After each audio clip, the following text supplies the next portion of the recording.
آج دیکھو ایک پوسٹ آئی ہے، ایک فنکارہ تھی، ڈراموں میں آیا کرتی تھی، سیاست ٹی وی نے یہ پوسٹ چلائی ہے، محترمہ کی ڈیتھ ہو گئی، لاش میں جو بدبو تھی نا اس سے پتا چلا کہ ڈیتھ ہو گئی ہے لاش میں اسمیل سے، بدبو سے پتا چلا کہ انتقال ہو گیا۔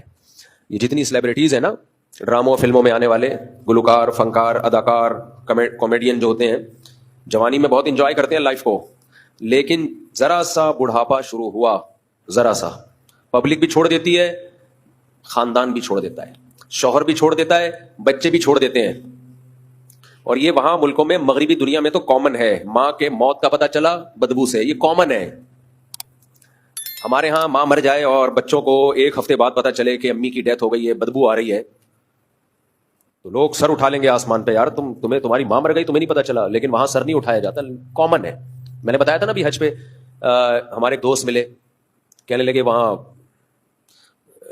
ہماری کولیگ تھی، اس کے پاس فون آیا ماں کا کہ میں مرنے والی ہوں، آ جاؤ۔ نہیں گئی وہ، کہتے میں نے کہا کیوں نہیں جا رہی؟ ورکنگ ڈے ہے بھائی، چھٹی کا دن تھوڑی ہے، ماں مر گئی۔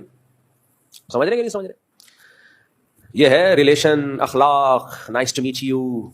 انگلش جب ہم سیکھتے ہیں تو سب سے پہلے ہمیں یہی سکھایا جاتا ہے، نائس ٹو میٹ یو۔ اس نے پہلے کہنا نائس ٹو میٹ یو، آپ نے جواب میں کہنا nice to meet you too. سمجھ رہے ہو؟ نہیں یار، سمجھ میں چھوڑو یار۔ میں لوگوں سے کہتا ہوں خدا کے لیے عبرت حاصل کرو، بچے پیدا بھی کرو، ان کو دین بھی سکھاؤ۔ ان لوگوں کے ایک آدھا پونے دو اس ٹائپ کے بچے ہوتے ہیں۔ یہ جوانی بہت جلدی ختم ہو جاتی ہے، زیادہ ٹائم نہیں لگتا اس کے ختم ہونے میں، 40 سال کے بعد دھڑام سے نیچے آنا شروع۔ ماہرین بولتے ہیں بڑھاپا آنے کو کے پروسیس کو سست کیا جا سکتا ہے، ختم بولو نہیں کیا جا سکتا۔ آپ بہت اچھی خوراکیں کھا لیں، آپ جم جائیں، ایکسرسائز کریں، تو کیا بوڑھے نہیں ہوں گے؟ بوڑھے پھر بھی ہوں گے، ہاں تھوڑا دیر سے بوڑھے ہو جائیں گے۔